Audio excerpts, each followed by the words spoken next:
Hello everyone, back to আমি new blog. তো আজকে ব্লগে আমরা যাবো ময়নাগুড়ি চৈত্র সেলে। তো তার জন্য আমরা চলে যাবো বাসে করে ময়নাগুড়ি। ছোট গাড়িতে জায়গা না থাকার কারণে গাড়ির পিছনে আমাকে বসিয়ে দিল। এখন যাচ্ছি ময়নাগুড়ি। এই যে এখানে নামলো, এটা হচ্ছে ময়নাগুড়ি দুর্গাবাড়ি যাকে বলে। আর এখন আমি চলে যাবো সেলে ভিতরে।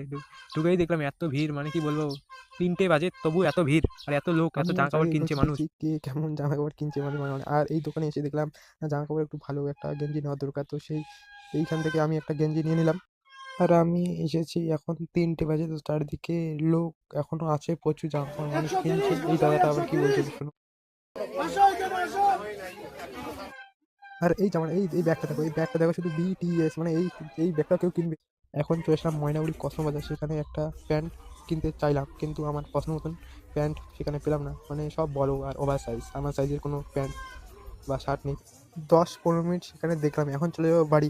তোমরা যারা যারা আমাকে সাবস্ক্রাইব করেন তারা তারা অবশ্যই সাবস্ক্রাইব করে রাখবে। Bye bye.